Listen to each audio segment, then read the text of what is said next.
Hey everybody, Brian here with Forrest Outdoors. Wanted to take some time in my garage as I prep for my next tournament to talk about this past weekend. I was able to finish the first Solo Pro Series of the year. The event was held on Table Rock Lake at Schooner Creek. They had a total of 60 boats and I was fortunate enough to place 10th.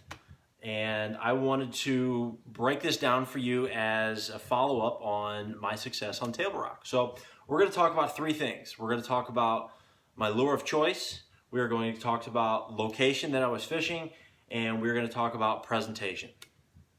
So first things first, the lure. Based on practice Thursday, Friday, and Saturday, I developed into a pretty good pattern that I thought was something a little unique. Everything that the reports say right now, fish are relating to shad, whether it be grubs, jerkbaits, spinnerbaits, shad crawdad or shad crankbaits, Alabama rigs, everything's shad related. So I wanted to get away from that and see if they were making the transition to crawdad, and fortunately enough, I found areas that they were. So the first lure that I was throwing was a V&M Baits Finesse Jig 7/16. Okay, and the color was green pumpkin candy, anything with green and a little bit of blue in it. Peanut butter and jelly. And this is just a little crawl trailer, nothing too special, very simple, very easy.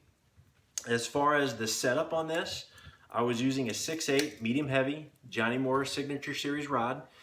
It is on 12-pound XPF fluorocarbon, and it's paired with a brand new Johnny Morris Platinum reel that I believe is a 6/8-1.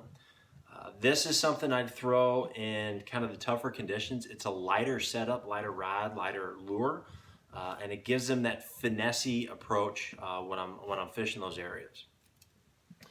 Another rod that I was throwing in those same areas was a V&M Adrenaline Flipping Jig.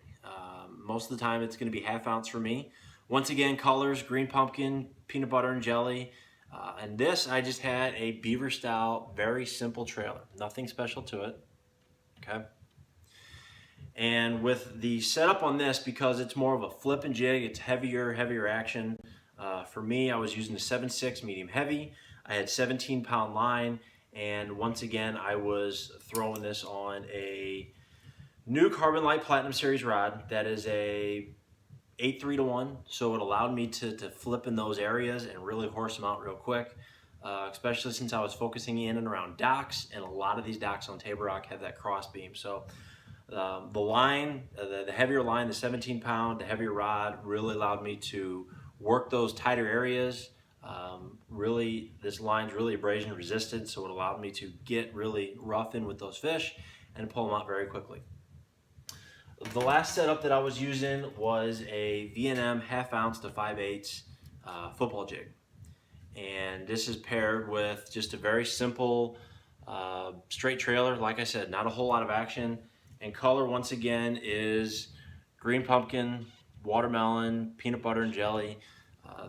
That was the three jigs that I was using. And on with this football, using the 7.2 medium heavy Johnny Morris Signature Series rod.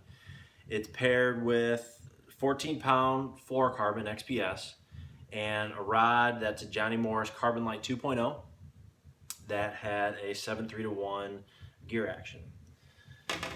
The only other thing I do, I had basically 6 of these rods tied on my deck, and it was 2 of each, 2 finesse, 2 football, 2 flipping, so that no matter what, I always had a spare ready to go.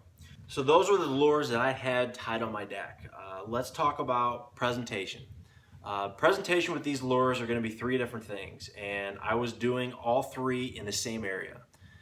Finesse, flipping, or football, on a football, I'd be casting out. I'd be casting parallel with the docks, and I'd working down the outside, and I'd make sure I'd get the whole depth. I'd start from about 10 foot and work my way out to about 30. Most of my bites came in that 15 to 20 range for this scenario, and that's just where the fish were positioned.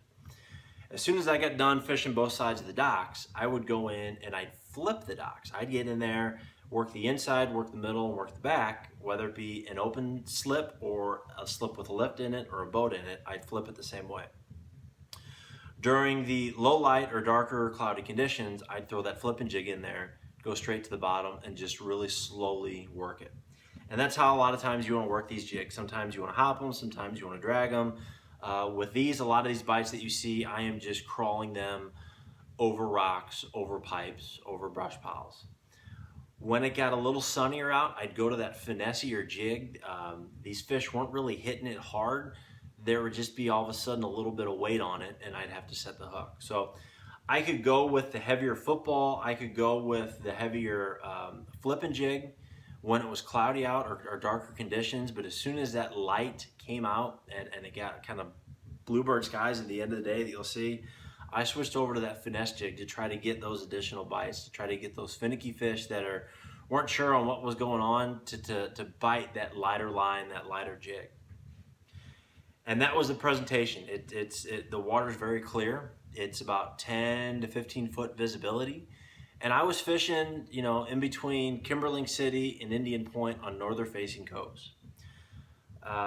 Really just a slow movement of those jigs, you know, fishing dock after dock after dock.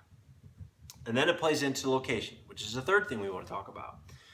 When I first started working on this pattern, I thought it was just little nooks in the backs of pockets.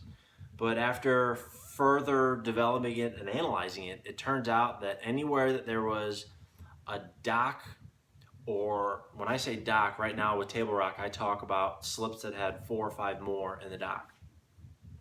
It would be right off of Main Lake Point on some real good ledge rock or chunk rock. If not that, then it's going to be midway back right next to a little nook. And I'll show you what I mean, but this is a really good spot.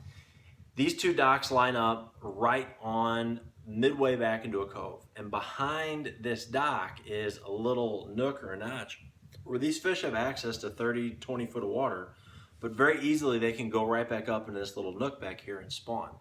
And I think that's what these fish were doing with these locations. These fish weren't on Main Lake Points. They weren't really on secondaries. They kind of were and they kind of weren't, but it was more so the location next to a spawning pocket.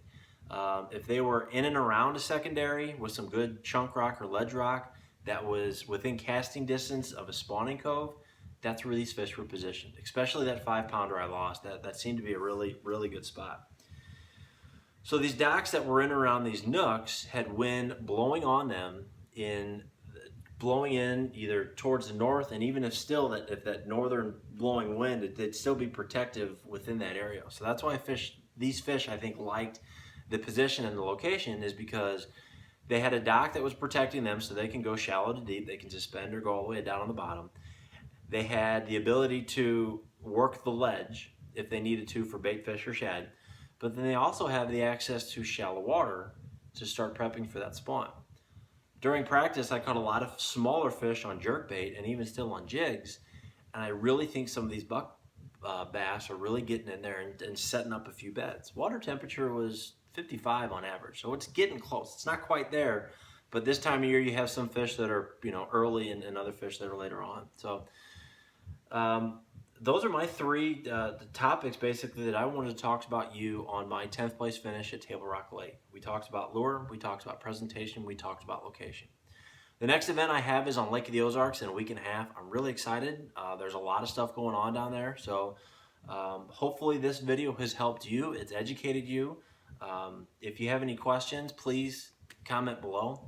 Please be sure to subscribe. I'm going to be doing these videos a lot throughout the year, and I really want to make sure that I'm presenting the right information to you and you're learning through these videos. Lastly, feel free to go over to visit my webpage at forrestoutdoors.com or go over and visit Facebook and give us a like there. Thank you very much for watching this video. I appreciate it. Hope to see you out in the water soon. Take care. Good fishing.